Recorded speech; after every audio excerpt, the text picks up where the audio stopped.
Ассаламу алейкум, я Хусейн Чахки. 2 года назад, когда начали преследовать ингушских активистов, такое небольшое, что мог сразу сделать, это во всех социальных сетях в знак протеста удалил из своих ников русское окончание фамилии Чахкиев, и теперь во всех социальных сетях в интернете я Хусейн Чахки. Так как здесь многие уже с разных сторон уже высказались, хотел бы немножко с другой стороны обратить внимание на этот вопрос.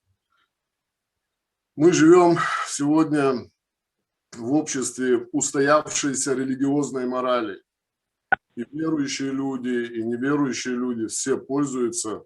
Вот эта цивилизация, в которой мы живем, она построена на принципах устоявшейся религиозной морали, когда религиозные люди тысячелетиями внушили нашему обществу, нашей цивилизации понятие о справедливости, чести, достоинстве, милосердии и многих других вещах, которые нас отличают от животных, от зверей.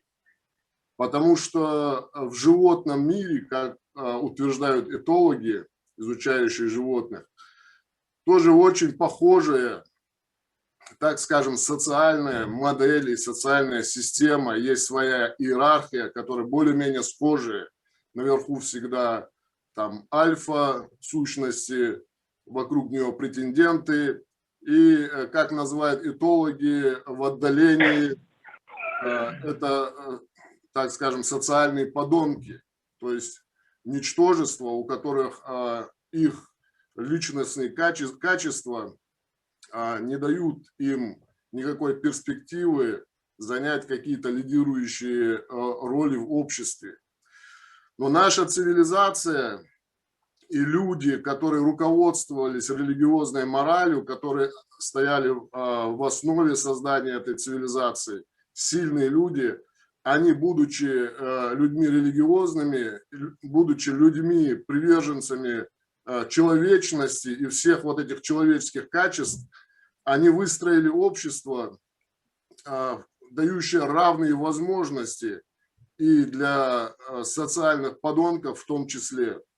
Сегодня, к сожалению, мы видим, что наше общество, в нем происходит некая такая цивилизационная ошибка, пользуясь вот этими равными возможностями, равными условиями, которые наше нравственное общество дает всем людям. Вот эти вот ментальные подонки, будучи карьеристами, подхалимами, оказываясь на вершине власти или управления наших там республик, государств, управляющих систем, они нас ведут в обратном направлении, в звериное общество, какую-то животному миру. То есть происходит регресс, когда в основу ставятся какие-то личные инстинкты, личные там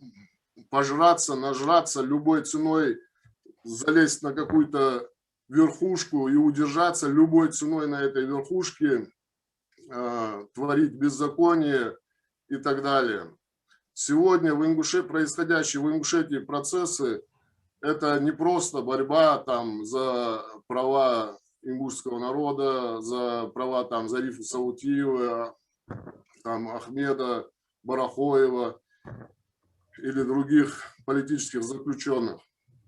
Сегодня, по сути, происходит борьба за будущее нашей цивилизации, в том числе за выбор, в каком обществе завтра будем жить мы и наши потомки, в обществе социальных подонков, мерзавцев, приняв эти правила и принципы социальных подонков, или мы продолжим развивать общество, основанное на религиозной морали, на принципах справедливости, чести, достоинства и так далее.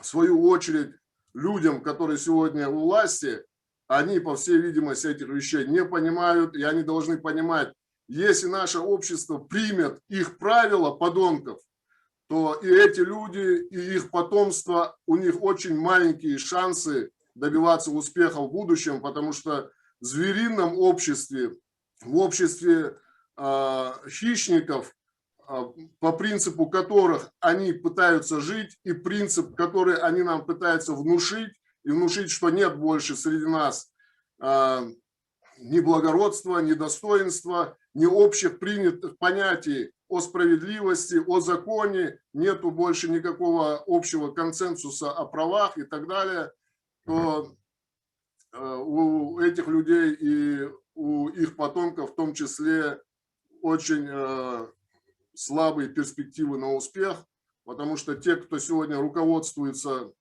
нравственностью, если подадутся этому примеру и будут так же поступать, как они, то, соответственно, Шариковы и Швондеры окажутся в том месте, в которое им уделила, извиняюсь, природа.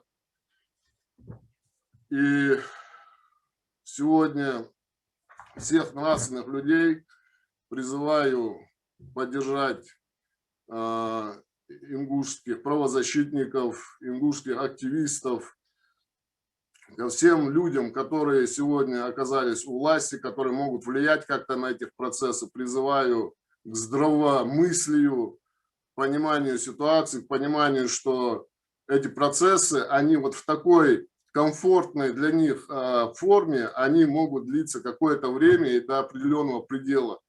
Наша страна, к сожалению, эти моменты уже переживала 100 лет назад.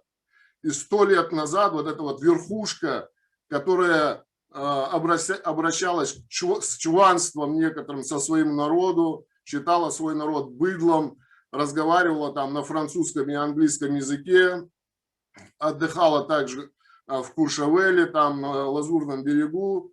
Они тоже, в свою очередь, когда общество довели до этого звериного состояния, они все поплатились за свое вот это вот, за свою безнравственность. Поэтому поддерживаю наших сограждан, которые, к сожалению, сегодня находятся в заключении. Желаю им скорейшего освобождения, здоровья, и чтобы эта ситуация как можно быстрее разрешилась благополучно.